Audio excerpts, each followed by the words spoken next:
വസിക്കും പ്രിയനേ. അനുദിനാമവൻ ചെയ്ത നന്മകൾ അനൽപമേ മനം മറക്കുമോ.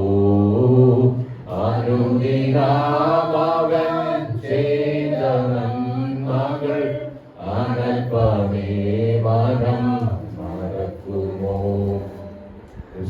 ദൈവത്തിന്റെ അദൃഷ്ടമായ നാമം ഇന്ന് പലകാലം വാഴ്ത്തപ്പെടുമാറാകട്ടെ. വിശേഷാൽ നമുക്ക് ഈ ഭവനത്തിന് തന്നിൽ ഒരുമിച്ച് കടന്നു വന്ന ഗുരുവനായ ദൈവത്തെ ആരാധിക്കുവാൻ ദൈവം നമ്മുടെ ജീവിതത്തിലും പ്രകാരം ഒരു സാവാസം നൽകിയതോർത്ത് ദൈവത്തെ അധികമായിട്ട് സ്തുതിക്കുകയും വാഴ്ത്തുകയും ചെയ്യുന്നു.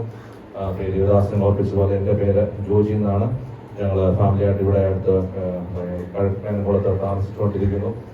ചില വർഷങ്ങളായിട്ട് ഞങ്ങൾ ബാംഗ്ലൂരിൻ്റെ പ്രദേശത്ത് ജോലിയോടുള്ള ബന്ധത്തിലായിരുന്നു. എന്നാൽ ചില മാസങ്ങൾക്ക് മുമ്പ് എനിക്കൊരു ഒരു ട്രാൻസ്ഫർ കിട്ടാനായിട്ട് ഇടയായി. അപ്രകാരം ഞങ്ങൾ ഇവിടെ കഴക്കൂളത്ത് എനിക്കൊരു ജോലി ലഭിക്കുകയും ഞങ്ങൾ ചില മാസങ്ങൾക്ക് മുമ്പ് ഇവിടെ കടന്നു വരുവാനായിട്ട് ഇടയായി. അന്ന് മുതൽ മണ്ണത്തലയുള്ള ചർച്ചുമായിട്ട് ബന്ധപ്പെട്ട് ആരാധനയ്ക്കായിട്ട് കടന്നു വരുന്നു. ഇത്രത്തോളം ദൈവം ഞങ്ങളെയും സഹായിച്ചുകൊണ്ടിരിക്കുന്നു. എൻ്റെ ഒരു ബാക്ക്ഗ്രൗണ്ട് പറയുകയാണെങ്കിൽ ഞാനൊരു ഓർത്തഡോക്സ് പശ്ചാത്തലത്തിലാണ് ജനിച്ച് വളർത്തപ്പെട്ടത്. ഒരു പാരമ്പര്യ സഭയുടെ ഭാഗമായിട്ട് ചില ദീർഘവർഷങ്ങൾ ഞങ്ങൾ വായിപ്പാനിടയായി.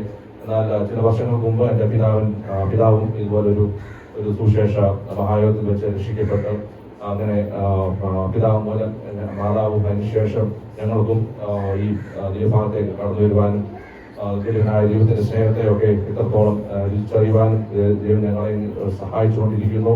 ഓരോ ദിവസവും ദൈവത്തിന്റെ വലിയ വലിയ പ്രവൃത്തികൾ ഞങ്ങളുടെ ജീവിതത്തിൽ കാണുവാൻ ഇത്രത്തോളം ദൈവം ഞങ്ങളെ സഹായിച്ചുകൊണ്ടിരിക്കുന്നു.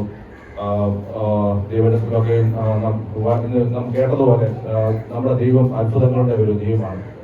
ഇസ്രായേലിൽ നിന്ന് ഇസ്രായേൽ മക്കളെ ദൈവം വളരെ അത്ഭുതകരമായിട്ടാണ് വഴി നടത്തി കൊണ്ടുവന്നത്. ഏകദേശം ഒരു ചില ദിവസങ്ങളുടെ യാത്രകൾ മാത്രമേ ഉണ്ടായിരുന്നുള്ളൂ ഇസ്രായേലിൽ നിന്ന് ഇസ്രായേലിലേക്ക് കടന്നു വരാൻ. എന്നാൽ ദൈവദാസൻ ഓർപ്പിച്ചതുപോലെ ഈ ദൈവജനം വളരെയധികമായിട്ട് ദൈവത്തോട് മറുത്തുകൊണ്ടിരുന്നത് ഒറ്റ കാരണത്താൽ അവരുടെ യാത്രകൾ വളരെ ദീർഘമാക്കി വർഷങ്ങൾ എടുത്തു. എന്നാൽ വർഷങ്ങൾ എടുത്തെങ്കിലും പലരും അത് വാഗ്ദത്തദേശത്തിലേക്ക് കടക്കാനായിട്ട് കഴിഞ്ഞില്ല.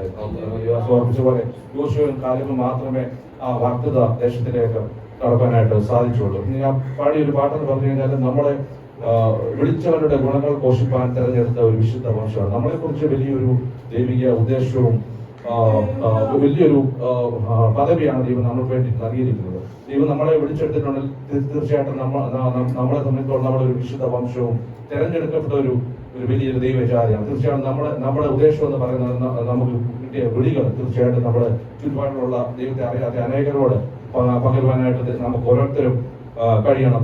അതാണ് ദൈവിക ഉദ്ദേശത്തിലേക്ക് നാം ഓരോരുത്തരും വളരുവാനായിട്ട് വീണ്ടും നമ്മൾ പ്രാർത്ഥിക്കാൻ തുടങ്ങുന്നു. ഞങ്ങളെ ഓർത്ത് പ്രാർത്ഥിക്കണമെന്ന് അപേക്ഷിച്ചുകൊണ്ട് ദൈവസന്നിധിയിൽ കാണുന്നു.